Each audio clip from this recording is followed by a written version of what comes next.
చూస్తున్నాం చాలా కీలకమైన అంశం. నిన్న వరంగల్లో బీఆర్ఎస్ వర్కింగ్ ప్రెసిడెంట్ కేటీఆర్ గారు పర్యటించారు. అక్కడ పార్టీ శ్రేణులను ఉద్దేశించి మాట్లాడారు. అనేక కీలకమైన అంశాలను కూడా ప్రస్తావించారు. అన్నిటికంటే ముఖ్యంగా పంచాయతీ ఎన్నికలు నగారా మోగిన వేళ పూర్తిగా కాంగ్రెస్ చేసిన మోసం, బీసీ రిజర్వేషన్ల పేరిట స్థానిక సంస్థల్లో చట్టబద్ధంగా ఇస్తామని హామీ ఇచ్చి చివరికి గొంతు కోశారు. గతంలో బీఆర్ఎస్ అమలు చేసిన రిజర్వేషన్లు కూడా పాతరేశారనే అంశాన్ని ప్రస్తావించారు. ప్రభుత్వ వైఫల్యాలను కూడా ఎండగట్టిన అంశం కనిపించింది. ఎట్లా చూడాలి ఓవరాల్గా ఈ అంశాలను? వీక్షకులకు శుభోదయం. నిన్న వర్కింగ్ ప్రెసిడెంట్ కేటీఆర్ గారు వరంగల్ జిల్లాకు సంబంధించినటువంటి సమావేశం, ఎందుకంటే తెలంగాణ రాష్ట్ర సాధన కోసం ఒక చారిత్రక మలుపు తిప్పినటువంటి దీక్షా దివస్కు సంబంధించి 29 పెద్ద ఎత్తున తెలంగాణ సమాజం ఆ స్ఫూర్తితో భవిష్యత్తు నిర్మాణం జరగాలనేటువంటి దాంతో కేసీఆర్ గారు నిన్న అనేక విషయాలు వరంగల్ ప్రజలతో పంచుకున్నారు. అందులో భాగంగా ప్రధానమైనటువంటి అంశం ఎన్నికల నగారా మోగింది. మీరు అన్నట్టు పంచాయతీకి సంబంధించి సర్పంచ్ ఎన్నికలకు సంబంధించి నగారా మోగింది. కాంగ్రెస్ పార్టీ కామారెడ్డి డిక్లరేషన్ పేరిట తెలంగాణ ప్రజల్ని మోసం చేసి బీసీలకు ద్రోహం చేసి బీసీలకు 42% ఇస్తామనేటువంటి మాట మీద అధికారంలోకి వచ్చి ఇవాళ పూర్తిగా బీసీల నోట్లో మట్టి కొట్టిందనేటువంటి విషయం చాలా తేటతెల్లమైపోయింది. ఈ విషయాన్ని మా కేటీఆర్ గారు, మా బీసీ నాయకులందరూ కూడా అనేక సందర్భాల్లో చెప్పారు. మీరు 42% రిజర్వేషన్ ఇస్తామని చెప్తా ఉన్నారు. మీరు చేసినటువంటి డెడికేషన్ కమిషన్ ఏర్పాటు దగ్గర నుంచి గణన మించినటువంటి ఈ మొత్తం కార్యాచరణ అంతా కూడా ఎక్కడ కూడా చిత్తశుద్ధితో చేయలేదు. ఇవాళ రేవంత్ రెడ్డి ప్రభుత్వం పూర్తిగా బీసీల ద్రోహుల ప్రభుత్వంగా మారిపోయింది. ఇవాళ ఒక్కొక్కసారి మనం ఈ సర్పంచ్లకు సంబంధించినటువంటి రిజర్వేషన్లు చూస్తే గతంలో కేసీఆర్ గారు తగ్గించారు అని పదే పదే చెప్తున్నటువంటి కాంగ్రెస్ ప్రభుత్వం ఇవాళ ఇంకా ఎంత తగ్గించింది అనేటువంటి విషయం. ఆ రోజు 50% అనుగుణంగా కోర్టు తీర్పును ఆహ్వానించి కోర్టు తీర్పుకు అనుగుణంగా ఎన్నికలకు పోవాల్సినటువంటి ఒక అనివార్య స్థితిలో ఆ రోజు తగ్గించాలని కేసీఆర్ గారు ప్రయత్నం చేసిన కోర్టులు కానీ అప్పుడు సరికాలేదు. మీరు కావాలని తగ్గించారని చెప్పి బురద చల్లేటువంటి ప్రయత్నం చేసి ఇవాళ ఏం చేసింది? 17% కూడా లేదు. రాజుగారి అందరూ కూడా ఇవాళ ఆలోచించాలి. కాంగ్రెస్ పార్టీలో ఉన్నటువంటి బీసీ నాయకులందరూ కూడా బీసీల పేరు మీద అసలు రేవంత్ రెడ్డిని రేవంత్ గౌడ్ అని రేవంత్ రకరకాల పేర్లతో పిలుస్తూ ఉన్నారు కదా. ఇవాళ 17% కూడా ఎక్కడ కూడా రిజర్వేషన్ 17% కూడా వచ్చినటువంటి ఉన్నాయి. కొన్ని జిల్లాలు అయితే బీసీలకు స్థానమే లేదు. కొత్తగూడెం చాలా జిల్లాలు మనకు నిన్న కనబడతా ఉన్నాయి. కాబట్టి ఇలా బీసీలకు చేసినటువంటి దుర్మార్గాన్ని, అన్యాయాన్ని సర్పంచ్ ఎన్నికల్లో ప్రతి ఒక్కరూ గడప గడపకు తీసుకుపోవాల్సినటువంటి అవసరం. దీంతో పాటు ఇచ్చిన హామీల వైఫల్యం, కాంగ్రెస్ పార్టీ 23 నెలలుగా చేస్తున్నటువంటి దుర్మార్గమైనటువంటి ప్రజా వ్యతిరేక విధానాలను, అట్లాగే 29 నాడు జరుపుకునేటువంటి స్ఫూర్తి గురించి కూడా మనం గడప గడపకు తీసుకుపోవాలి. ఆ స్ఫూర్తిని జ్ఞాపకం చేసుకోవాలి, యాది చేసుకోవాలి. రాజ్యాంగబద్ధంగా తెలంగాణ తీసుకురావడానికి కేసీఆర్ వాళ్ళ తపనని ఇవాళ ప్రపంచమంతా కూడా మరొకసారి మారుమోగించాలనేటువంటి విషయాన్ని వర్కింగ్ ప్రెసిడెంట్ కేటీఆర్ గారు గత 2-3 రోజులుగా అనేక సమావేశాల్లో వాళ్ళు చెప్తా ఉన్నారు. ఇవాళ డెఫినెట్గా బీసీలకు చేసినటువంటి అన్యాయాన్ని ఇవాళ కాంగ్రెస్ పార్టీని బోన్లో నిలబెట్టి డెఫినెట్గా ఇవాళ ప్రజలందరూ కూడా ప్రశ్నించాల్సినటువంటి అవసరం ఉంది. అందుకు అవసరమైనటువంటి కార్యాచరణని ఎన్నుకోవడానికి కూడా బీసీ నాయకులతో కూడా కేటీఆర్ గారు సమావేశమైన అవసరమైతే ఢిల్లీ వరకు కూడా పోయి ఢిల్లీలో కూడా మనం ధర్నా చేద్దాం. బీజేపీ కాంగ్రెస్ రెండు ఆడుతున్నటువంటి దొంగ నాటకాలు. వీళ్ళు ఎంతసేపటికి మేము దానికి శాస్త్రీయత లేదు, 42కు లెక్కలు తప్పుడు తడకలుగా ఉన్నాయి. అన్ని మొత్తం కలిసి మోడీని మెడలు వంచి సాధిస్తామని చెప్పినటువంటి రిజర్వేషన్లకు కనీసం మోడీకి సంబంధించినటువంటి విషయంలో ఇలా మాట్లాడినటువంటి ఒక అచేతనమైనటువంటి ఒక కాంగ్రెస్ పార్టీ ఇక్కడ రాజ్యం వెళ్తూ ఉంది. వీటిని అన్నిటిని కూడా ప్రజలు ఆలోచించుకోవాలి, అర్థం చేసుకోవాలి. వచ్చే ఎన్నికల్లో తగిన గుణపాఠం చెప్పాలని కేటీఆర్ గారు ఇచ్చినటువంటి పిలుపు ఇలా సర్వత్రా కూడా పెద్ద ఎత్తున చర్చనీయాంశం అవుతాం. ఎస్ శ్రీశైల్ రెడ్డి గారు, దేవిప్రసాద్ గారు చెప్పినట్టు మనం చూస్తున్నాం. వాస్తవానికి 2 ఏళ్ళు కావస్తుంది ప్రభుత్వం ఏర్పడి. 2 ఏళ్లలో కాంగ్రెస్ పార్టీ ఎన్నికల సందర్భంలో ఇచ్చిన హామీలు 6 గ్యారంటీలు కావచ్చు, 420 హామీలు కావచ్చు, చివరికి బీసీలకు ఇచ్చిన ఈ డిక్లరేషన్కు సంబంధించిన హామీ కావచ్చు, ప్రతి దాంట్లో కూడా కాంగ్రెస్ ఘోర వైఫల్యం కనిపిస్తుందనే అంశాన్ని నిన్న కేటీఆర్ గారు ప్రస్తావించిన పరిస్థితి, ఏ రకంగా నయవంచన చేసిందో 4 కోట్ల మంది ప్రజల్ని కావచ్చు, బీసీలను కావచ్చు, ఆ అంశాన్ని కూడా ప్రస్తావించిన సందర్భం. మరోవైపు దీక్షా దివస్ రాబోతున్న నేపథ్యంలో ఈ తరం ప్రజలకు, ఈ తరానికి సంబంధించిన యువతకు కూడా మరోసారి ఉద్యమ స్ఫూర్తిని, ఉద్యమ చరిత్రను తెప్పాల్సిన అవసరం ఉందనే అంశాన్ని కూడా ప్రస్తావించిన పరిస్థితిని మనం చూస్తున్నాం. ఎట్లా చూడాలి ఓవరాల్గా ఇప్పుడు పంచాయతీ ఎన్నికల నగారం మోగిన నేపథ్యం, 2 ఏళ్ళు ప్రభుత్వం ఏర్పడిన సందర్భం, ఈ మొత్తం పరిణామాలను మనం ఎట్లా అర్థం చేసుకోవాలి? రాజుగారు, ముందుగా మీకు నమస్తే, దేవిప్రసాద్ గారికి నమస్తే, ప్రేక్షకులందరికీ కూడా నమస్తే. రాజుగారు, కేసీఆర్ గారు ఏం చేసినా, ఆయన ఉద్యమం చేసినా, రాష్ట్రం సాధించినా, రాష్ట్రాన్ని పాలించినా, ఇప్పుడు ప్రతిపక్ష నాయకుడిగా ఉన్నా కూడా ఆయన కంప్లీట్ గా ఒక విలువలతో కూడిన రాజకీయాలు చేసిండ్రు. ఆయన రాజ్యాంగబద్ధంగా ఆయన ఆలోచించిండ్రు, పాలించిండ్రు, ఉద్యమ కార్యాచరణ చేసిరు. ఉద్యమం అంతా మనం అంతా చూసినాం, ఎంత నాన్ వైలెంట్ గా జరిగిందో, అహింసాయుతంగా ఉద్యమం జరిగిందో మనం చూసినాం. అట్లాగే పరిపాలకుడుగా కూడా కేసీఆర్ గారు విధానాలు, రూపకల్పన, ప్రణాళికలు, బడ్జెట్ కేటాయింపు, దాని మానిటరింగ్, ఎగ్జిక్యూషన్ ప్రతి విషయంలో కూడా చేసిండ్రు. బీసీలకు సంబంధించి కూడా రాజ్యాంగం ప్రకారం ఆ రోజు సుప్రీంకోర్టు తీర్పు ఉన్నది కాబట్టి 50% కంటే రిజర్వేషన్లు మొత్తంగా మించకూడదని 2019లో జరిగిన పంచాయతీ ఎలక్షన్స్ లో రాజుగారు 23% రిజర్వేషన్స్ తో, బీసీ రిజర్వేషన్స్ తో ఎన్నికలు జరిగినాయి. 2019లో కేసీఆర్ గారి హయాంలో 23%.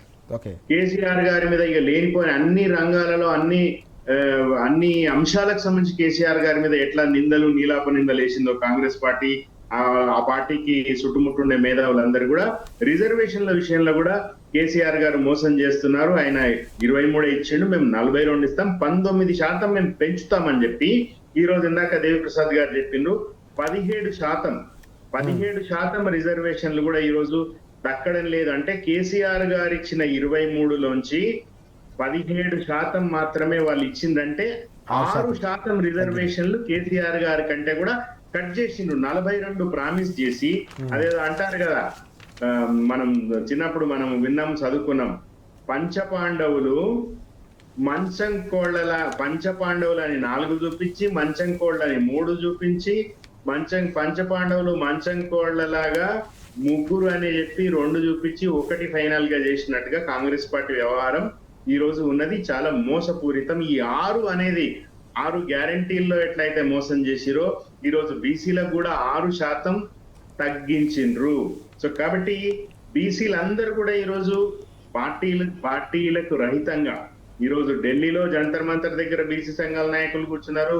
బీసీ సంఘాల అంటే చాలా సంఘాలు ఉన్నాయి. కృష్ణయ్య గారు జాతీయ అధ్యక్షులు, కృష్ణయ్య గారు కూడా, ఆయన కూడా తీవ్రంగా రేవంత్ రెడ్డి ప్రభుత్వాన్ని విమర్శిస్తున్నారు. నిన్న మొన్నటి వరకు కూడా రేవంత్ రెడ్డి గారిని భుజాలకెత్తుకున్న తీన్మార్ మల్లన్న లాంటి వాళ్ళు కూడా ఈ రోజు మాట్లాడుతున్నారు.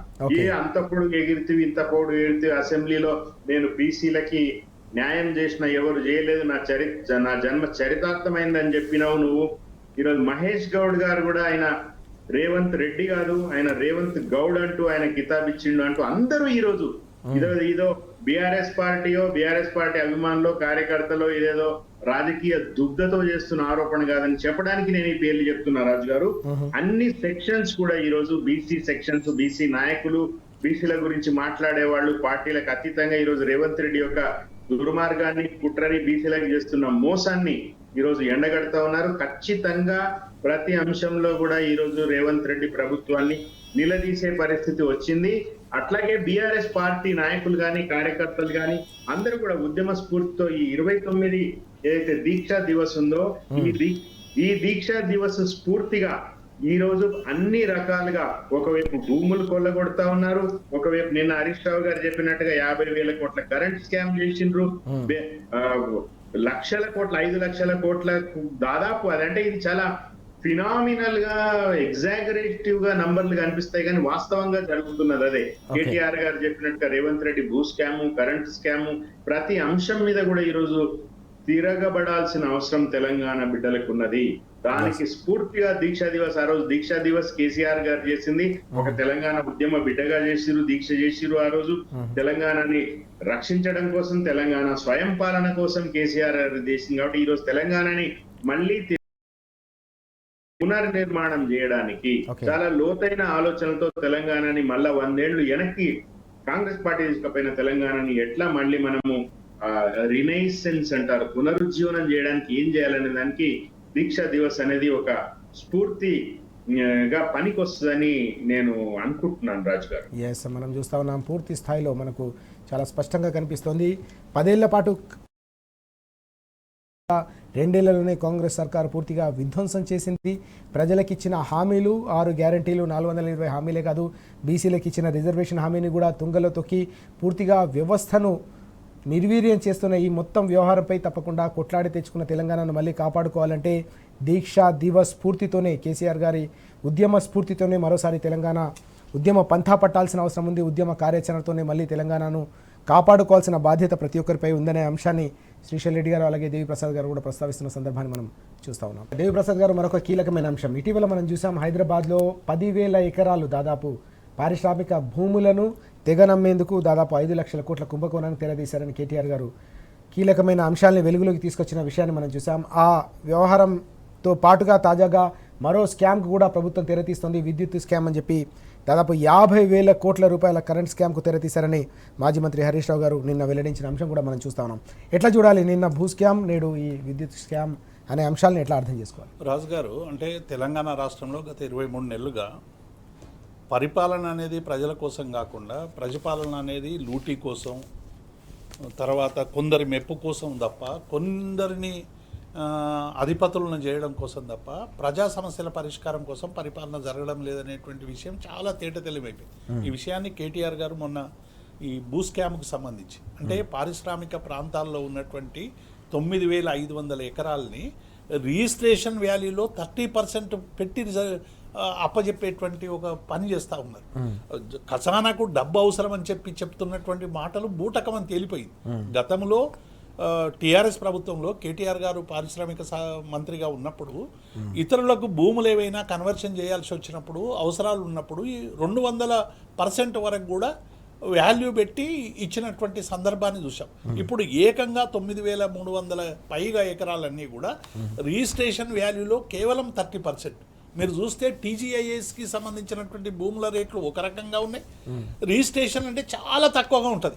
అంటే ఇది మొత్తం కూడా ఏమైపోయిందంటే దాదాపు 22 పారిశ్రామిక వాడల్లో వెలిసినటువంటి అనేక పారిశ్రామిక భూముల్ని ఇవి మాకు ఇచ్చేయండి, మేము మీకు రెగ్యులరైజ్ చేస్తాం, మేము హై రైజ్ బిల్డింగ్లు కట్టడానికి మీకు పర్మిషన్లు ఇస్తాం, లేకుంటే మాల్లు కట్టుకోవడానికి పర్మిషన్ ఇస్తాం, పబ్బులు కట్టుకోవడానికి పర్మిషన్ ఇస్తాం, ఇంకా ఏమైనా చేసుకోండి అనేటువంటి పద్ధతిలో ఇవాళ పారిశ్రామిక వాడల్లో ఉన్నటువంటి అందరినీ కూడా బెదిరించి ఒప్పించి ఇలా లీజ్ డీడీలు చేసుకొని మొత్తంగా కూడా ఒక లూటిఫికేషన్గా చేసేటువంటి ఒక ప్రయత్నం జరుగుతున్నది అనేటువంటి విషయాన్ని కేటీఆర్ గారు బట్టబయలు చేశారు. దానికి జవాబు ఇవ్వాల్సినటువంటి ప్రభుత్వం మేము ఏం చేస్తున్నామో అనేటువంటి విషయం మీద మాట్లాడకుండా ఎదురుదాడి చేసేటువంటి ప్రయత్నం చేయడం తప్ప అసలు మీరు ఎన్ని ఎకరాలు ఇవ్వదలుచుకున్నారు, ఎవరెవరికి ఇవ్వదలుచుకున్నారు అనేటువంటి విషయంలో చెప్తే మా జీవోలన్నీ మీకు వచ్చేస్తున్నాయి, మా సమాచారం అంతా మీకు వచ్చేస్తుంది అనేటువంటి ఒక దుర్మార్గమైనటువంటి ఆరోపణలు చేస్తున్నటువంటి సందర్భాన్ని చూస్తా ఉన్నాం. అటు భూముల అమ్మకంలో లక్షల కోట్ల కుంభకోణం, అట్లాగే నిన్న హరీష్ రావు గారు కూడా థర్మల్ విద్యుత్ ప్లాంట్కి సంబంధించినటువంటి విషయంలో ఇవాళ భూ స్కామ్లో 50,000 కోట్ల స్కామ్ ఉందని వారు కూడా చెప్పారు. గతంలో యాదాద్రి థర్మల్ ప్లాంట్ కానీ లేకుంటే మిగతా కానీ 1 మెగావాట్ కాస్టు 7,20,00,000 రూపాయలు మాత్రమే అయింది రాజు గారు. కానీ ఈ రోజు వీళ్ళు చేస్తున్నది ఏంది, ఆ 7 కోట్లలోనే చాలా అవినీతి జరిగింది, మేము అధికారంలోకి వస్తే రద్దు చేస్తామని చెప్పి బెదిరించినటువంటి కోమటిరెడ్డి వెంకటరెడ్డి ప్రకటనలు కూడా మనం గతంలో చూసినాం. మా ప్రభుత్వం అధికారంలోకి వస్తే ఈ అవినీతిని బట్టబయలు చేస్తారు. కోమటిరెడ్డి వెంకటరెడ్డికి మనం వేసేటువంటి సూటి ప్రశ్న ఏంటంటే ఇవాళ 7 కోట్లు కాదు 14 కోట్ల రూపాయల ఖర్చుతో ఇవాళ 1 మెగావాట్కు మీరు ఒప్పందం చేసుకోబోతా ఉన్నారు. అంటే దీన్ని ఏమైపోయిందంటే దాదాపు 100% రేట్లు పెంచి 7 కోట్ల నుంచి 14 కోట్లకు తీసుకొస్తే మీరు 500 మెగావాట్లకు ఎన్ని వందల కోట్ల రూపాయలు కాజేయడానికి ప్రయత్నం చేస్తూ ఉన్నారు. అంటే ఇవాళ కాంగ్రెస్ ప్రభుత్వం ఏం చేస్తూ ఉందంటే ప్రభుత్వ రంగ సంస్థలన్నింటినీ కూడా నిర్వీర్యం చేసేటువంటి ప్రయత్నం చేస్తుంది. గతంలో కేసీఆర్ గారు ప్రభుత్వ రంగ సంస్థల్ని ఆదుకోవాలని, పరిశ్రమలకి ఒక చేయూతనివ్వాలని గతంలో ఉన్నటువంటి కాళేశ్వరం పంప్ హౌజులకు సంబంధించినటువంటి పంపు మోటార్లు కానీ లేకుంటే యాదాద్రికి సంబంధించి కానీ మిగతా కానీ అనేకం BHELకు పారిశ్రామిక అవసరాల కోసం ఇచ్చినటువంటి సందర్భాన్ని చూస్తా ఉన్నాం. ఇవాళ వీరు మొత్తంగా కూడా ప్రైవేటీకరణ చేసి టోటల్గా ఒకవైపు భూములు అమ్మేటువంటి ప్రయత్నం చేస్తూ ఉన్నారు, రెండో వైపు ఈ విద్యుత్కు సంబంధించినటువంటి దానిలో వేల కోట్ల రూపాయలు కుంభకోణం చేసేటువంటి ప్రయత్నం చేస్తూ ఉన్నారు. విద్యుత్తును 24 గంటలు విద్యుత్ ఇవ్వాలని కేసీఆర్ గారు చేసినటువంటి ఒక తీవ్ర ప్రయత్నం వల్ల, సంస్కరణ వలన ఇవాళ తెలంగాణ వెలుగులతో విరాజిల్లుతున్నటువంటి మాట వాస్తవం. ఈ వెలుగుల్ని చీకట్లోకి మార్చడానికి ఇలా రకరకాల కుట్రలు జరుగుతూ ఉన్నాయి. కాబట్టి ఈ కుట్రల్ని ఛేదించాల్సినటువంటి అవసరం ఉందని నిన్న హరీష్ రావు గారు చాలా స్పష్టంగా ఆధారాలతో సహా మేము మా ప్రభుత్వ కాలంలో ఎట్లా మేము ప్రయత్నం చేసినాము, ఇప్పుడు ఎట్లా జరుగుతూ ఉంది, దీన్ని ఎవరెవరికి అప్పచెప్పాలని మీరు కుట్రలు చేస్తూ ఉన్నారు, ఈ కుట్రల వెనుక దాగి ఉన్నటువంటి మీ ధనదాహం ఏందనేటువంటి విషయాన్ని చెప్పారు. కాబట్టి ప్రభుత్వం ఇవాళ ఎదురుదాడి కాదు, మీరు 7 కోట్లకు గతంలో 1 మెగావాట్కు ఖర్చు అయినటువంటి విషయాన్ని హరీష్ రావు గారు లెక్కలతో సహా చెప్పారు. ఇవాళ 14 కోట్లు ఎందుకు అవుతుందనేటువంటి విషయాన్ని మీరు చెప్పాల్సినటువంటి అవసరం. అది చెప్పకుండా మీరు మా అభివృద్ధిని అడ్డుకుంటుర్రు, అది అడ్డుకుంటుర్రు, లేకుంటే మేము ఏదో చేయబోతే కట్టెలు పెడుతున్నారు అనేటువంటి భాష ప్రయోగించి అలా ప్రజల తప్పుదారి పట్టించేటువంటి ప్రయత్నం చేస్తూ ఉన్నారు. ఏదో జూబ్లీహిల్స్ ఎన్నికల్లో గెలుపు రకరకాల వ్యవస్థలను వినియోగించుకొని వచ్చినటువంటి గెలుపును ఆధారంగా చేసుకొని మీరు మొత్తం ప్రజలంతా మాకేదో పట్టా రాసి ఇచ్చినట్టు మీరు ఇష్టం వచ్చినట్టు కూడా దుర్మార్గమైనటువంటి విధానాలు చేస్తూ ఉంటే ఒక బాధ్యత గల ప్రతిపక్షంగా మేము ఊరుకోమనేటువంటి హెచ్చరికను అటు వరంగల్లో కేటీఆర్ గారు నిన్న ప్రెస్ మీట్లో హరీష్ రావు గారు ఇచ్చినటువంటి విషయాన్ని మనం స్పష్టంగా గుర్తుంచుకోవాలి. మనం చూస్తా ఉన్నాం, పూర్తిగా ఇచ్చిన హామీలను గాలికి వదిలేసి కుంభకోణాలకు తెరదీస్తోంది ప్రభుత్వం. ప్రతి అంశంలో కూడా స్కామ్లు జరుగుతున్నాయనే అంశాన్ని దేవిప్రసాద్ గారు ప్రస్తావిస్తున్నారు. ఓవైపు 10,000 ఎకరాల భూముల అమ్మకం, పారిశ్రామిక వాడలకు సంబంధించిన విలువైన భూముల అమ్మకంతో లక్షల కోట్లు కొల్లగొట్టే కుట్ర కొనసాగుతుందని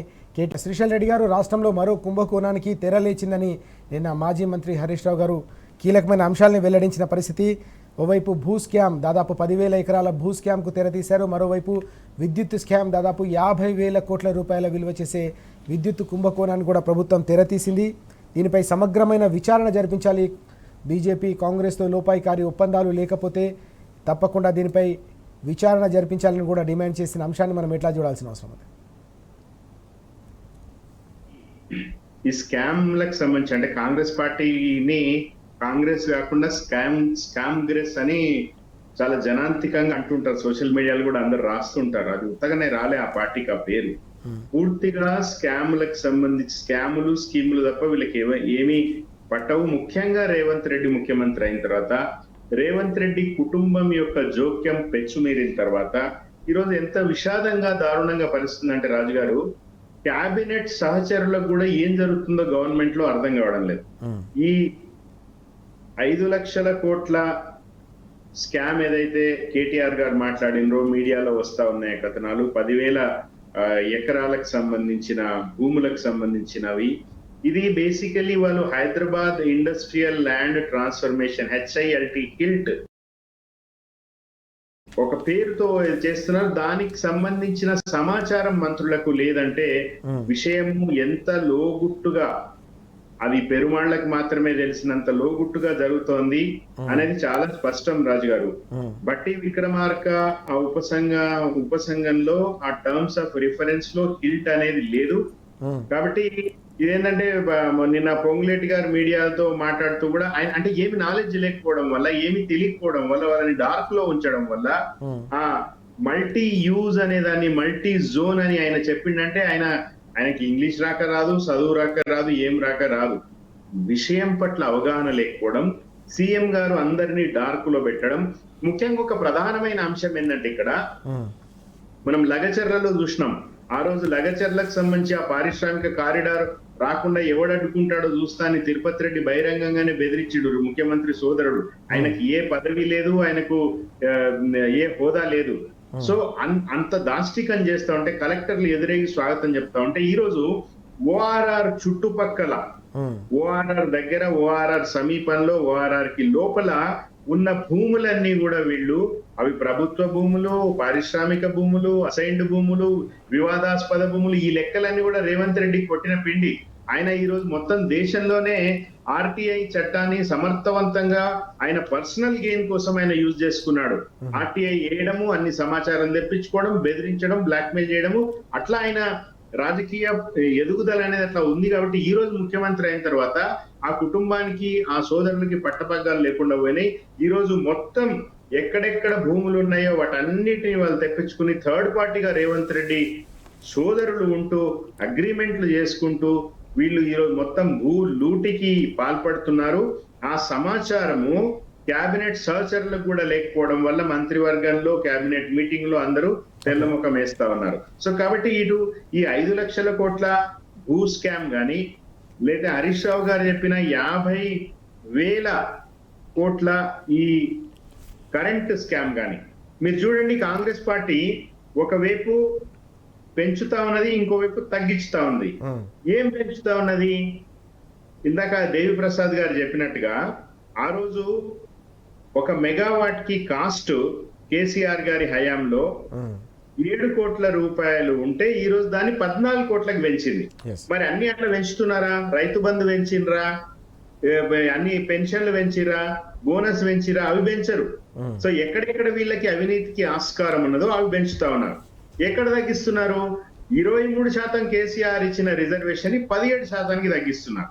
ఇందాక దిల్ప్రసాద్ గారు చెప్పినట్టుగా 200 అంటే పారిశ్రామిక అవసరాల కోసము ఇండస్ట్రీ డెవలప్ కావాలి, ఎంప్లాయ్మెంట్ సెల్ఫ్ ఎంప్లాయ్మెంట్ కావాలి అని ఎవరైతే పెట్టుబడిదారులు వస్తారో వాళ్ళని స్వాగతిస్తూ ఆ రోజు కేటీఆర్ గారి హయాంలో ఆయన నేతృత్వంలో 200% మార్కెట్ వాల్యూకి అప్పుడు ఆ రోజు భూములు ఇస్తే ఈ రోజు 30% మాత్రమే తక్కువ చేసి దాన్ని అప్పనంగా అప్పచెప్తా ఉన్నారు. సో మీరు చూడండి రాజు గారు, ఏది పెంచుతున్నారు, ఏది తగ్గిస్తున్నారు, దీని వెనకాల ఎవరి ఇంట్రెస్ట్ ఉన్నది అన్నది జాగ్రత్తగా గమనిస్తే అది రిజర్వేషన్లు కావచ్చు, రైతు బంధు కావచ్చు, అంటే అభివృద్ధి సంక్షేమ పథకాలు కావచ్చు, ఏమైనా కావచ్చు, ప్రజలకు సంబంధించినంత వరకు, ప్రజా సమూహాలకు సంబంధించినంత వరకు తగ్గింపు కార్యక్రమం జరుగుతున్నది. ముఖ్యమంత్రికి, ఆయన కుటుంబానికి, ఆయనకి వత్తాసు లబ్ధి చేకూర్చడం కోసము పెంచడం జరుగుతా ఉన్నది. ఇది చాలా స్పష్టంగా ప్రజలు గమనించాల్సిన అవసరం ఉన్నది.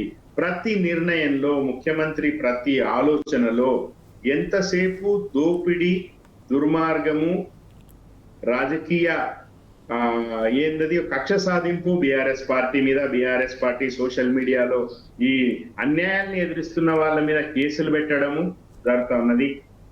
జూబ్లీ హిల్స్ యొక్క గెలుపుని వీళ్ళు బలుపుగా తీసుకుంటున్నారు. నేను చాలా కాన్షియస్ గానే ఈ పదాలు వాడుతున్నా. కాబట్టే ఈ రోజు వాళ్ళకి అడ్డు అదుపు లేకుండా పోయింది. ప్రజలు మరొకసారి ఆలోచించాలి. గతంలో పొరపాటు జరిగింది. అసెంబ్లీ ఎన్నికలలో వీళ్ళ దొంగ హామీలు ఇచ్చి మోసపోయి ఈరోజు కష్టాలు కొని తెచ్చుకున్నామని ఎరుక ప్రజలకి కనీసం ఈ పంచాయతీ ఎన్నికలలో ఈ రోజు ఫస్ట్ ఫేజ్ ఎలక్షన్లకి ఈ రోజు నుంచి నామినేషన్ స్టార్ట్ అవుతున్నాయి. సర్పంచ్ ఎలక్షన్స్ కి, సర్పంచ్ ఎలక్షన్ లో కూడా బీసీలకు సంబంధించి ఎంత మోసం చేసిరు, ఎంత అన్యాయం చేసిండ్రు అనేది మనం చాలా చాలా చాలా స్పష్టంగా గతంలో కూడా మాట్లాడుకున్నాం. ఎక్కడ రిజర్వేషన్లు ఎస్సీలు లేని, బీసీలు లేని చోట నేను ఒకటి చూపిస్తాను రాజు గారు, కొంచెం ఇది కుదిరితే జూమ్ చేయండి. ఇది మా తాండూరు కాన్స్టిట్యుయెన్సీ, మా బషీరాబాద్ మండలానికి సంబంధించి ఒకటే ఒక ఎస్టీ కుటుంబం ఉన్న చోట ఎస్టీ రిజర్వేషన్ ఇచ్చారు. అంటే సర్పంచ్, వార్డు మెంబరు అందరూ ఒకటే ఇంట్లోంచి రావాలి. ఇప్పుడు ఇది చూడండి, ఇది ఆంధ్రజ్యోతి రాసింది, ఇది ఎవరో వేరే రాసిన వాళ్ళు కూడా కాదు. ఇట్లా మొత్తం రాష్ట్ర వ్యాప్తంగా తప్పుల తడక నిర్ణయాలు జరుగుతా ఉన్నాయి. సో ఈ రోజు ఆ ప్రతి అంశంలో కూడా కాంగ్రెస్ పార్టీ పూర్తిగా అటకెక్కిచ్చేసింది. అది కామారెడ్డి డిక్లరేషన్ కాదు, అది ఫుల్ స్టాప్ రెడ్డి డిక్లరేషన్. ప్రతి కార్యక్రమాన్ని ఫుల్ స్టాప్ పెట్టే పని రేవంత్ రెడ్డి చేస్తున్నాడు. కాబట్టి ఈయన ఒక full stop Reddy. Kamareddy declaration జరగలేదు, చేవెళ్ల డిక్లరేషన్ జరగలేదు, వీళ్ళ 6 హామీలు 6 గ్యారంటీలు జరగలేదు, 420 హామీలు కూడా జరగలేదు, జరగవు. ఈ ఎరుక పంచాయతీ ఎన్నికల్లో రావాలా. మరొకసారి ఈ 29 తారీఖు ఏదైతే ఫస్ట్ ఫేజ్ నామినేషన్ చివరి రోజు ఉందో ఆ రోజు దీక్షా దివస్ కూడా. సో ఖచ్చితంగా పోటీ చేసే అభ్యర్థులు కావచ్చు, ఓట్లు వేసే ప్రజలు కావచ్చు, తెలంగాణకి ఏం జరుగుతోంది, ఈ 2 సంవత్సరాలు ఏం జరిగింది, దీన్ని అడ్డుకట్ట వేయాలంటే కాంగ్రెస్ పార్టీకి, రేవంత్ రెడ్డికి, పైన రాహుల్ గాంధీకి, ఆయన ఏదో చిద్విలాసంగా ఆయన బొజ్జని నిండుతున్నట్టుంది, మొత్తం హాయిగా ఆయన ఉన్నాడు. ఎక్కడెక్కడ మొత్తం కింద ఇచ్చుకపోతా ఉన్నది పార్టీ. ప్రతి రాష్ట్రంలో ఎన్నికలు జరిగితే ప్రతి చోట ఓడిపోతా ఉన్నది. అసూయం లేనట్టున్నది ఆయనకి. మరి ఏం చేస్తారో వాళ్ళు వాళ్ళకి కొద్దిగా ఆలోచన కొంచెం ఒక సురుకు తగలాలంటే ఈ పంచాయతీ ఎన్నికలలో ఆ తదనంతరం వచ్చే ఎంపీటీసీ జడ్పీటీసీలో కూడా ప్రజలు ఆలోచించి కాంగ్రెస్ పార్టీకి బుద్ధి చెప్పాలని నేను చాలా చాలా ప్రగాఢంగా కోరుకుంటా ఉన్నా రాజు గారు. ఎస్, శ్రీశైల్ రెడ్డి గారు చెప్పినట్టు దేవిప్రసాద్ గారు దీనిపై తప్పకుండా విచారణ జరపాలి. ప్రజలు కూడా తప్పకుండా దీనిపై ఒక ప్రజా తీర్పు రూపంలో పంచాయతీ ఎన్నికలు కావచ్చు, వచ్చే ప్రతి ఎన్నికల్లో కూడా గుణపాఠం చెప్పాలని డిమాండ్ చేస్తున్న సందర్భం కూడా కనిపిస్తుంది. నిన్న హరీష్ రావు గారు కూడా చాలా కీలకమైన అంశాన్ని ప్రస్తావించారు. విచారణ జరపాలి, కాంగ్రెస్ బీజేపీకి కుమ్మక్కు రాజకీయాలు లేకపోతే మీరు గతంలో కూడా ఆరోపణలు చేశారు, ఇంత భారీ వ్యవహారాలు జరుగుతూ ఉంటే మీరు ఏం చేస్తున్నారని సూటిగా ప్రశ్నించిన సందర్భం. ఇప్పుడు రాజు గారు ఇంతకుముందు శ్రీశైల్ రెడ్డి గారు అనేక విషయాలు చెప్పి నిన్న హరీష్ రావు గారు స్పెసిఫిక్గా 2-3 ప్రశ్నల్ని ప్రభుత్వం వైపు స్పందించారు. ఈ స్పందించినటువంటి వాటి పట్ల బీజేపీ స్పందించాలి. కేంద్రానికి రాష్ట్రానికి మధ్య చోటాబాయి బడేబాయికి మధ్య ఉండేటువంటి ప్రజలు అనుకున్నటువంటి సంబంధం సరికాదనుకుంటే మీరు దీని మీద న్యాయ విచారణ జరపాలని ఆయన సూటిగా ప్రశ్న. ఆయన హరీష్ రావు గారు వేసిన ప్రశ్న ఏంది, ఎన్టీపీసీ ₹4.12 మీకు ఒక యూనిట్ను సరఫరా చేస్తామని చెప్పి ఎన్టీపీసీ చెప్పిన తర్వాత మీరు జెన్కో నుంచి 9-10 రూపాయలు ఖర్చు పెట్టి ఎందుకు థర్మల్ విద్యుత్తును తీసుకొచ్చేటువంటి ప్రయత్నం చేస్తున్నారో దీనికి స్పష్టంగా జవాబు చెప్పాలని హరీష్ రావు గారు. 2030-31 వరకు 20,000 రిన్యూవబుల్ ఎనర్జీ మేము తెస్తాం, గ్రీన్ అండ్ క్లీన్ పాలసీ తీసుకొస్తున్నాం, థర్మల్ విద్యుత్తును నిలిపివేస్తామని చెప్పి రేవంత్ రెడ్డి పదే ప్రకటించినటువంటి నేపథ్యంలో ఇలా థర్మల్ విద్యుత్ ఉత్పత్తి కోసం మీరు ఎందుకు ఇది చేస్తున్నారనేటువంటి అంశాన్ని ఇలా స్పష్టంగా మీరు రిన్యూవల్ చేస్తామన్నారు, థర్మల్ వద్దన్నారు. మేము యాదాద్రిలో చేస్తున్నప్పుడు మీరు అనేక అభూత కల్పనలు చేసి, మూడవది యాదాద్రికి 8,63,00,000 అయింది, ఇది భద్రాద్రిలో 9,74,00,000 అయింది 1 మెగావాట్కు, ఇది 14 కోట్ల ఎందుకైతుంది? ఈ 3 మీద మీరు సరైనటువంటి సమాధానం చెప్పాలి.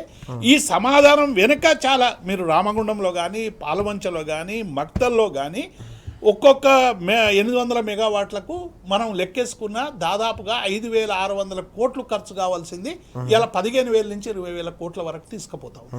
అంటే మీరు ఏ చరిత్ర చూసినా ఏమున్నది గర్వకారణం అన్నట్టు ఇలా కాంగ్రెస్ పార్టీ ప్రారంభించేటువంటి ప్రతి సంక్షేమ పథకంలో, ప్రతి అభివృద్ధి పథకంలో అందులో అవినీతి ఉందనేటువంటి విషయం ఇలా చాలా స్పష్టంగా అటు మూసి పునర్జీవనం చూసినా, మీరు హైడ్రా వెనుక కథలు చెప్పినా, లేకుంటే లగచర్ల ఫార్మా దగ్గర మీరు చేస్తున్నటువంటి దోపిడైనా, ఇవాళ మీరు చేస్తున్నటువంటి భూముల మకాలైనా, ఇవాళ ఈ కొనుగోలైన, ఇవాళ ఏంటి దేశమంతా కూడా బీజేపీని మీరు వ్యతిరేకిస్తున్నటువంటి పార్టీ అయితే ఇవాళ బీజేపీ ప్రభుత్వ రంగ సంస్థలన్నింటినీ కూడా నిర్వీర్యం చేసి పడేస్తుంది, ఇలా ప్రైవేటీకరణ చేసేస్తూ ఉంది. మీరు ఉన్న ఎన్టీపీసీని కాపాడుకోవడానికి అవసరమైనటువంటి వాళ్ళ నుంచి విద్యుత్ కొని దాన్ని ప్రోత్సహించాల్సినటువంటి పరిస్థితిని పక్కకు పెట్టి ఇలా కేసీఆర్ గారు బిహెచ్ఎల్ను ఎందుకు కాపాడుకోవాలని గొప్ప ప్రయత్నం చేసిండు, ఎల్ఐసిని కాపాడుకోవాలని ఎంత గొప్ప ప్రయత్నం చేసిండు. ఒక్కసారి కళ్ళు తెరిచి చూడండి, ఇలా ప్రైవేటీకరణకు రహదారులు వేస్తున్నటువంటి బీజేపీ కాంగ్రెస్ రెండిటి విషయాలు కూడా ఇలా తేట తెల్లమైపోయినాయి. అందుకే మీరు ఈ కుంభకోణంలో మీకు పాత్ర ఉందని మేము ఆరోపిస్తా ఉన్నాం. ఒకవేళ లేకుంటే న్యాయ విచారణ జరపండి. ఇవాళ ఈ విద్యుత్ కొనుగోళ్ల మీద దీని మీద ఎందుకు మౌనంగా ఉంటున్నారు? 2 మంత్రులు చాలా మాట్లాడతారు కదా, బండి సంజయ్ గారు, కిషన్ రెడ్డి గారు, మరి ఇది మీ కళ్ళకు కనబడడం లేదా అనేటువంటి విషయాన్ని ఇలా మేము స్పష్టం చేయబోతాం. వరుస కుంభకోణాలు వెలుగు చూస్తున్నా ఎందుకు బీజేపీ కేంద్రంలోని అధికారంలో ఉన్న ఎన్డీఏ ప్రభుత్వం మౌనంగా ఉంటుందని దేవిప్రసాద్ గారు, శ్రీశైల్ రెడ్డి గారు కూడా సూటిగా ప్రశ్నిస్తూ ఉన్నారు. నిజంగానే ప్రభుత్వానికి, కాంగ్రెస్ సర్కారుకు, అలాగే బీజేపీకి కుమ్మక్కు రాజకీయాలు లేకపోతే తప్పకుండా దీనిపై విచారణ జరపాలని చెప్పేసి హరీష్ రావు గారు ఏదైతే డిమాండ్ చేశారో ఆ డిమాండ్ మేరకు తప్పకుండా దీనిపై ఇన్వెస్టిగేషన్ చేయాల్సిన అవసరం ఉందనే అంశాన్ని కూడా ప్రస్తావిస్తున్న సందర్భం మనం చూస్తా ఉన్నాం. అయితే అదే రోజు తాండూరులో ఒక పెళ్లి అయితే ఆ పెళ్లికి పోయినా నేను, ఆ పెళ్లి కొడుకు వాళ్ళ ఊరు లగచర్ల. సో అక్కడ ఒక ఇంటర్ చదువుతున్న ఒక అమ్మాయి చెప్తా ఉన్నది, అది లగచర్ల కలెక్టర్ ని తరిమేసింది మేమే అని అంటా ఉంది. అంటే ఎందుకమ్మా అంటే చెప్తా ఉన్నది. మరి ఇవన్నీ నేను రాయొచ్చా, సోషల్ మీడియాలో చెప్పొచ్చు అంటే బాధాప్తా పెట్టుకో, మేము ఎవరికి భయపడడం, ఎందుకంటే మాకు ఏమీ లేకుండా చేసిండు ఈ రోజు ఈ ముఖ్యమంత్రి గారు, ఆయన మా ఎమ్మెల్యే కాదు, మా ముఖ్యమంత్రి కాదు అని ఒక ఇంటర్మీడియట్ చదువుతున్న ఒక బాలిక చెప్పింది రాజు గారు. రేవంత్ రెడ్డి మీటింగ్ పెట్టిన తెల్లారే. అయితే లగచర్లలో ఏం జరిగిందో చూసినాం. మొత్తం అంటే అటు పేదల దగ్గర నుంచి భూములు గుంజుకోవడం కావచ్చు, వాళ్ళకి నిల్వ నీడ చేయడం లేకుండా చూడడం కావచ్చు, ఇటు హైడ్రా పేరుతో హైదరాబాద్ లో బస్తీలలో ఉన్న పేదలని ఇండ్లను కూర్చేసి రోడ్డు మీద పడేయడం కావచ్చు, హైడ్రా పేరుతో హైదరాబాద్ లో పెద్దల జోలికి పోకుండా ఎట్లయితున్నారో పల్లెలలో భూముల విషయంలో కూడా అంతే పేదల నుంచి లాక్కుంటా ఉన్నారు, రైతుల నుంచి రాక్కుంటా ఉన్నారు, రైతులను గోసబెడతా ఉన్నారు, బేడీలేస్తా ఉన్నారు. రైతులకి వైద్యం కోసం మనం చూసినాం, వైద్యం కోసం హాస్పిటల్ కి తీసుకుపోవడానికి కూడా బేడీలేసి రైతులని తీసుకుపోయిన సందర్భాలు ఉన్నాయి. యూరియా లేకుండా రైతులు రోడ్డు ఎక్కితే రైతులను ఎంత అమానుషంగా పోలీసులను బట్టి జూలుం ప్రదర్శించినో మనం చూస్తా ఉన్నాం. ఒకవైపు రైతు సంక్షేమం కోసం కేసీఆర్ గారు పాటుపడితే, కేసీఆర్ గారు రైతు సంక్షేమం కోసం నిర్ణయాలన్నీ, అది రైతు బంధు కావచ్చు, రైతు బీమా కావచ్చు, పంట కొనుగోళ్లు కావచ్చు, 24 గంటల విద్యుత్ కావచ్చు, నాణ్యమైన కరెంటుతో పాటు నీళ్లు కావచ్చు, ఇవన్నీ కూడా ప్రతి దాంట్లో కూడా రైతులకి వాళ్ళ హక్కులు కేసీఆర్ గారు దఖలుపరిచిన హక్కులు, కేసీఆర్ గారు ఇచ్చిన హక్కులు ఒకవైపు గుంజేసుకుంటూ వాళ్ళ దగ్గర నుంచి భూములు గుంజేసుకుంటూ, ఈ గుంజుకున్న భూములన్నీ కూడా ఎట్లయితే అక్కడ లగచర్లలో కొడంగల్లో పారిశ్రామిక కారిడార్ పేరుతో వాళ్ళ బంధువులు తిరుపతి రెడ్డి సోదరులందరూ ఎట్లా భూ స్కామ్ కి తెరలేపిండ్రో ఇంతకుముందు మనం మాట్లాడుకున్నాం. ఈవెన్ క్యాబినెట్ సబ్ కమిటీని హెడ్ చేస్తున్న బట్టి విక్రమార్క కూడా హెచ్ఐఎల్టీ గురించి తెలీదు. పొంగులేటి శ్రీనివాస్ రెడ్డి మీడియాకు మాట్లాడుతున్నాడు, ఆయనకు తెలియదు. ఎవరికి తెలియకుండా వాళ్ళు మాత్రం కేవలం ఆ కుటుంబం యొక్క దోపిడీ జరుగుతా ఉన్నది. మీరు పేరు ఏదైనా అని చెప్పండి, ప్రాంతం ఏదైనా చెప్పండి, ఒకటే ఒక పాలసీ ఈరోజు రేవంత్ రెడ్డిని మొత్తం బెదిరించడం, దోచుకోవడం మాత్రమే ఈరోజు ఆయన పాలసీగా పెట్టుకున్నాడు. అందులో రైతులు, పేదలు, నిరుపేదలు, అన్ని రకాల సెక్షన్స్ ఈరోజు తీవ్రమైన వంచనకు, మోసానికి గురవుతా ఉన్నారు. రాజు గారు, ఇది ఖచ్చితంగా ఇది సమాజం ఆలోచించాలి, ఈరోజు మేధావులు ఆలోచించాలి, ఈరోజు ఇంకా ఇంకా ఇంకా మౌనంగా ఉంటున్న వాళ్ళు ఈరోజు ఆలోచించాలి. ఎందుకు మీరు పదవులు తీసుకుని మౌనంగా ఎందుకు ఉంటున్నారు? ఇప్పటికి కూడా 2 ఏళ్ళు అయిపోతా ఉన్నది. ఇప్పుడు డిసెంబర్ 9 వస్తే 2 ఏళ్ళు ఈ దారుణాలు చూస్తూ ఎట్లా సహిస్తున్నారు? మీకు ఎట్లా నిద్ర పడుతుంది? ఎట్లా అన్నం పైకెక్కుతా ఉన్నది అనేది ఆయన చుట్టూ ఉన్న మేధావులను కూడా నేను ప్రశ్నిస్తా ఉన్నది. రాజు గారు, ఖచ్చితంగా ఈ దోపిడీ అనేది ఆగి తీరాల్సిందే రాజు గారు. దాంట్లో ఇంకొక మాట లేదు. ఇది పార్టీలకు సంబంధించిన అంశం కూడా కాదు. యాక్చువల్ గా అన్ఫార్చునేట్లీ ఏమైపోయిందంటే, ప్రతిదీ ఒక ఆరోపణ వస్తే ఇది రాజకీయపరమైన ఆరోపణ అని కొట్టిపారేయడం అనేది అధికార గణానికి లేతే వాళ్ళకి వత్తాసు వలుతున్న మీడియాకి ఒక అలవాటుగా మారిపోయింది. ఇది పార్టీలకు కాదు. ఇప్పుడు ఆఫ్టర్ ఆల్ ఇప్పుడు ప్రజాస్వామ్యము, భారతదేశము అతిపెద్ద ప్రజాస్వామ్యము, ప్రజల ఆకాంక్షలకు అనుగుణంగా రాజ్యాంగబద్ధంగా పాలన ఉండాలి తప్ప ఈ అట్లాంటి పాలనకు విఘాతం జరిగినప్పుడు ప్రశ్నిస్తే రాజకీయం అనే పేరుతో గొంతు నొక్కడం అనేది ఏమాత్రం కరెక్ట్ కాదు. ఇది ఈ చైతన్యవంతమైన తెలంగాణ మరొకసారి లేచి నిలబడతాది అని నేను ఆశిస్తా ఉన్నా. రాజు గారు, మనం చూస్తా ఉన్నాం 2 ఏళ్ల పాలనలో శ్రీశైల్ గారు చాలా కీలకమైన అంశాలు ప్రస్తావిస్తా ఉన్నారు. 2 ఏళ్ల పాలనలో మొత్తం ప్రతి అంశాన్ని చూస్తే, అంటే లగచర్ల నుంచి మొదలుకొని చెర్లపల్లి పారిశ్రామిక వాడల వరకు కూడా పూర్తిగా ప్రతి అంశం కూడా భూముల చుట్టే తిరుగుతోంది. భూములకు సంబంధించి రైతుల భూములను చెరబట్టే ప్రయత్నం, మరోవైపు విలువైన పారిశ్రామిక భూములను కూడా తెగనమ్మే ప్రయత్నాలు ఏవైతే జరుగుతున్నాయో, ఇదంతా కూడా తెలంగాణ ప్రజల సంపదను దోచుకునే ఈ ప్రయత్నాలను అడ్డుకట్ట వేయాలంటే తప్పకుండా తెలంగాణ సమాజం కూడా తప్పకుండా ఆలోచించి ప్రతి అంశంపై కూడా అత్యంత చైతన్యవంతంగా వ్యవహరించాల్సిన అవసరం ఉంది. మరోవైపు కేంద్ర ప్రభుత్వం కూడా కేవలం ఆరోపణలు చేయడం కాదు, నిజంగానే చిత్తశుద్ధి ఉంటే విచారణ జరపాలని కూడా శ్రీశైల్ గారు డిమాండ్ చేస్తున్న అంశం మనం చూస్తూ ఉన్నాం. దేవిప్రసాద్ గారు, మనం చూసాం 10 ఏళ్ల బీఆర్ఎస్ పాలనలో ప్రభుత్వం తీసుకునే ప్రతి విధానపరమైన నిర్ణయంపై ఒక లోతైన అధ్యయనం జరిగి, ఒక ప్రణాళికల రూపకల్పన జరిగి, చివరికి కేబినెట్లో సమగ్రంగా దానిపై చర్చించి ఒక పటిష్టమైన కార్యాచరణతో ముందడుగు వేసిన సందర్భం. కానీ ప్రస్తుతం మనం చూస్తున్నాం, ఇటీవల జరిగిన కేబినెట్ సమావేశాలు కావచ్చు, కేవలం కనీసం మంత్రులకు కూడా అవగాహన కానీ మంత్రులకు ఇన్ఫర్మేషన్ కూడా లేకుండా నిర్ణయాలు జరుగుతున్నాయనే అంశం కూడా ఈరోజు కనిపిస్తూ ఉంది. కేబినెట్ సబ్ కమిటీకి సంబంధించిన దాంట్లో కూడా సమాచారం ఇవ్వకుండానే నిర్ణయాలు జరుగుతున్నాయనే అంశం కూడా వెలుగులోకి వస్తున్న పరిస్థితి. ఇటీవల పారిశ్రామిక వాడల భూములకు సంబంధించిన వ్యవహారం ఎట్లా చూడాల్సిన అవసరం కనిపిస్తుంది ఓవరాల్? ఇప్పుడు రాజు గారు, అంటే తెలంగాణ రాష్ట్ర సాధన ఉద్యమంలో ఇప్పుడు మంత్రివర్గంలో చర్చ 10 మందికే పరిమితం కాకుండా క్యాబినెట్లో ఉండేటువంటి 17 మంత్రులు 18 మంత్రులకే ప్రమేయం లేకుండా తెలంగాణలో జరిగినటువంటి అద్భుతమైనటువంటి విధానాల రూపకల్పనకు 14 సంవత్సరాల తెలంగాణ ఉద్యమ కాలంలోనే ఎజెండా ఫిక్స్ అయింది. ఇక్కడ మనం చూడాల్సినటువంటి అంశం ఏంటంటే 17-18 మంత్రులకు సంబంధించినటువంటి సమస్యగా ఇది కేసీఆర్ గారు పరిగణించలేదు. కోట్లాది మంది ప్రజల ఆకాంక్షల్ని తెలంగాణ ఉద్యమంలో ఎజెండాగా మారింది. 24 గంటల విద్యుత్ అంటే నీళ్లు లేక బోర్లలో నీళ్లు పడక ఇబ్బందులు పడ్డ రైతాంగానికి వ్యవస్థగా ఆదుకునేటువంటి ఒక ప్రభుత్వం కావాలనేటువంటి ఎజెండా ప్రభుత్వంలో వచ్చినాక తయారైంది కాదు ఇది. ఉద్యమ కాలంలోనే కేసీఆర్ గారు ఈ ఈ ఏమేమి ప్రాజెక్టుల విషయంలో కావచ్చు, విద్యుత్ విషయంలో కావచ్చు, చివరికి కళ్యాణ్ లక్ష్మి, షాదీ ముబారక్ లాంటి సమస్యలు, లంబాడీ తాండాలలో పెళ్లిళ్ళు జరిగితే వాళ్ళు పడుతున్నటువంటి గోసల్ని, బాధల్ని ఆయన స్వయంగా చూసి తర్వాత వాటిని ప్రభుత్వం వచ్చినాక చేసిండు. జిల్లాల పునర్వ్యవస్థీకరణ కావచ్చు, కేసీఆర్ గారే స్వయంగా సిద్దిపేట జిల్లా కావాలని అనేక సందర్భాల్లో ఆనాడు ఉన్నటువంటి ముఖ్యమంత్రులకు విజ్ఞప్తి చేసి, కానీ ఆ రోజుల్లో ఎవరు పట్టించుకోలేదు. స్వయంగా కేసీఆర్ గారు అదే ముఖ్యమంత్రి అయిన తర్వాత తన చేతుల మీదుగా సిద్దిపేట లాంటి జిల్లాలు ప్రారంభోత్సవం అయినటువంటి నేపథ్యాన్ని చూసి, కాబట్టి ఇలా హిల్ట్ ఈ పాలసీ ఏదైతే ఉందో Hyderabad industrial land transformation policy, ఈ పాలసీకి సంబంధించి ఇలా ఇంత పెద్ద ఎత్తున కుంభకోణం జరగబోతుందని కేటీఆర్ గారు ప్రకటించిన తర్వాత దాన్ని కవరేజ్ కోసం దాన్ని ఏదో మేము చాలా చర్చించడం, ఆర్థిక వనరులకు సంబంధించినటువంటి అంశంగా మార్చడం అని చెప్పి రకరకాల కవరేజ్ ఇచ్చేటువంటి ప్రయత్నం చేస్తూ ఉన్నారు. ఈ పాలసీకి సంబంధించినటువంటి చర్చనే జరగలేదు. చర్చ జరిగితే ఏమవుతుంది రాజుగారు, ఇప్పుడు 22 పారిశ్రామిక ప్రాంత వాళ్ళలో 9,000 ఎకరాలు పైన తీసుకోదలుచుకున్నారు అనేటువంటి అంశం బయటకి పొక్కితే మొదలే చర్చ అంటూ ప్రారంభమైతే సహజంగానే 22 పారిశ్రామిక వాడలకు సంబంధించిన అధిపతుల దగ్గరికి అనేక మంది పారిశ్రామిక యజమానులు, లేకుంటే బిల్డర్లు, లేకుంటే రకరకాల వాళ్ళు అప్రోచ్ అవుతారు. అప్రోచ్ అయ్యి బార్గెనింగ్తో 2 పైసలు ఎక్కువచ్చేసుకుంటారు. కాబట్టి ఇది ఏది బయటికి ఒక్కనివ్వకుండా, అంటే మనం కొన్ని సందర్భాల్లో చూస్తాం, ఏదైనా ఉద్యోగం ఎవరికైనా ఇవ్వదలుచుకుంటే ఆయనకున్న డేట్ ఆఫ్ బర్తే, ఆయనకున్న ఎడ్యుకేషనే, ఆయనకున్న హైటే, ఆయనకున్నటువంటి క్వాలిఫికేషన్సే ప్రామాణికంగా టర్మ్ ఆఫ్ రిఫరెన్స్లో పెట్టి ఆయన ఒక్కడే ఎలిజిబుల్ అవుతాడు. ఇక వచ్చినోడు ఎవడు ఎలిజిబుల్ కాదు.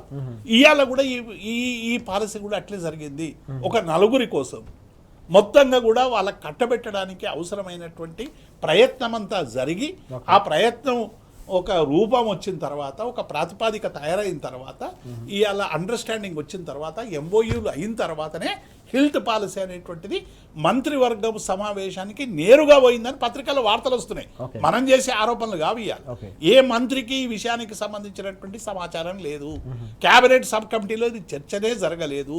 దీనికి సంబంధించినటువంటి విషయాల్లో అసలు ఎక్కడ కూడా ఏ ప్రాతిపాదిక లేకుండా జరిగిందనేటువంటి వార్తలు ఎలా ఏ మంత్రి ఇలా ఖండించకపోవచ్చు, ఎందుకంటే మంత్రివర్గంలో ఉన్నారు, కాంగ్రెస్ పార్టీ అధికారంలో ఉంది కాబట్టి.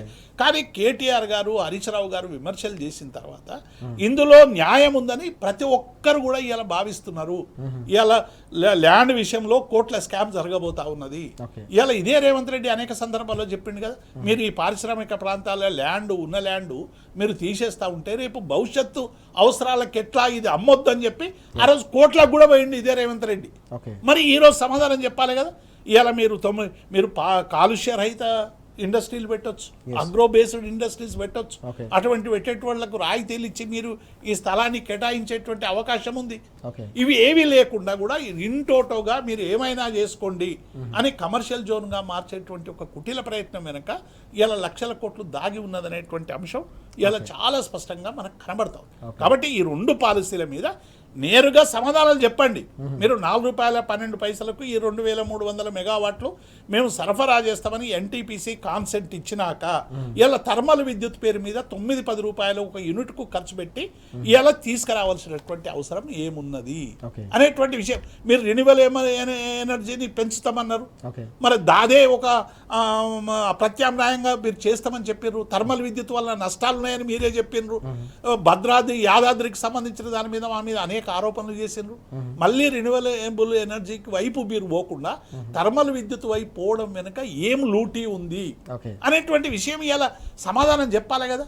7 కోట్లకు మేము ఖర్చు పెట్టి ఒక మెగావాట్ తీసుకొచ్చేటువంటి ప్రయత్నం చేస్తే మా మీద అవినీతిని దుర్మార్గంగా ఆరోపణలు చేసినటువంటి కాంగ్రెస్ పార్టీ ఇవాళ 14 కోట్ల రూపాయలకి ఇవాళ ఎటుపోయిందండి. ఈ హక్కుల సంఘాలు, లేకుంటే ఇవాళ మేధావులు, లేకుంటే ఈ కరప్షన్ జరుగుతుందని రోజు ఒక దండుపాలెం బ్యాచ్ లాగా వచ్చి మంత్రులకు వాళ్ళను వీళ్ళను బదనాం చేసే బ్యాచ్లన్నీ ఎటుపోయినాయి. మౌనం కూడా నేరమే కదా సీతారామరాజు. ఇలా తెలంగాణలో ఇంత లూటిఫికేషన్ జరుగుతుంది, భూముల పేరు మీద ఇంత కుంభకోణం జరుగుతుంది, విద్యుత్ మీద ఇంత స్కామ్ జరగబోతా ఉంది, మూసీలో ప్రజలు ఇబ్బంది పడతా ఉన్నారు, హైదరాబాద్లో ఇబ్బంది పడతా ఉన్నారు, లగచర్ల వల్ల ఇబ్బంది పడతా ఉన్నారు, యూరియా లేక రైతులు ఇబ్బంది పడతా ఉన్నారు, రైతులకు రైతు బంధు లేక ఇబ్బందులు ఎదుర్కొంటా ఉన్నారు. మీరు ఇచ్చిన హామీలు ఏ ఒక్కటి కూడా అమలు కాకుండా ఇవాళ తెలంగాణ ప్రజానికి ఇబ్బందులు పడుతున్నటువంటి నేపథ్యాన్ని చూస్తా ఉన్నాం. మీరు వీటి గురించి కనీసం ప్రశ్నించండి, మాట్లాడండి, అడగండి. వాళ్ళ మీద మీరు దాడి చేస్తూ ఉంటే మీరేమో ఆ సినిమాలో పిక్చర్ చూసినట్టు చూస్తూ ఉన్నారు. కేటీఆర్, హరీష్ రావు గారు నిటారుగా ఇలా బీఆర్ఎస్ పక్షాన కేసీఆర్ గారి ఆదేశాల మేరకు ప్రతి అంశాన్ని ఇలా ప్రజలకు తీసుకుపోయి మేము ప్రశ్నిస్తున్నాం. ఈ ప్రశ్నల వెనక మీరు మాట్లాడుతుంటే కేటీఆర్ వ్యక్తిత్వహరణం చేస్తూ ఉన్నారు, హరీష్ రావు మీద వ్యక్తిత్వహరణం చేస్తూ ఉన్నారు, కేసీఆర్ మీద దుర్మార్గమైనటువంటి ఆరోపణలు చేస్తూ ఉన్నారు. ఇవి కాకుండా ఇంకా కొంతమందిని సృష్టించుకొని వాళ్ళ చేత కూడా మీరు ఇలా విమర్శలు చేయించేటువంటి ప్రయత్నం చేస్తూ ఉన్నారు. కానీ మీరు ఎన్ని విమర్శలు చేసినా, మా పార్టీ మీద దాడి చేసినా, ఎదురు దాడులు చేసినా, కేసులు పెట్టినా, కేటీఆర్ని ఏమన్నా, హరీష్ రావుని ఏమన్నా, మేము మాత్రం ఈ ప్రశ్నలు అడగడం మాత్రం ఆపమని చెప్పి మా కేటీఆర్ గారు చాలా స్పష్టంగా చెప్పారు. కాబట్టి ఇప్పటికైనా మేము వేసినటువంటి మౌలిక ప్రశ్నలకు జవాబు చెప్పండి. జవాబు చెప్పకుండా తోక ముడుచుకొని పారిపోండి. అంతే తప్ప మీరు ఎదురుదాడి చేసి ప్రజల్ని కొద్ది కాలం నమ్మించవచ్చు. ఒకసారి నమ్మిస్తారు, 2 సార్లు నమ్మిస్తారు, 3 సార్లు నమ్మిస్తారు. జూబ్లీ హిల్స్ ఎన్నికలు నమ్మించారు. రేపు ప్రజలు తీర్పు చెప్తారు కదా. తెలంగాణ మట్టిలో ఆ తిరుగుబాటు తత్వం ఉంది, అది ఇంకా మీకు బోధపడతలేదు. ఏదంటే ఏదో రకరకాల వ్యవస్థలను వినియోగించుకొని ఏదో చేద్దామనుకున్నారు, చేసిండ్రు, ఓకే, వెల్ అండ్ గుడ్. కానీ భవిష్యత్తు తెలంగాణలో జరుగుతున్నటువంటి నష్టాల పట్ల ఇలా తెలంగాణ ప్రజలు చాలా సీరియస్గా ఉన్నారు. దీన్ని అందరం ప్రశ్నించాలి. ప్రశ్నించినటువంటి వాళ్ళు ప్రతి ఒక్కరూ నేరస్తులే.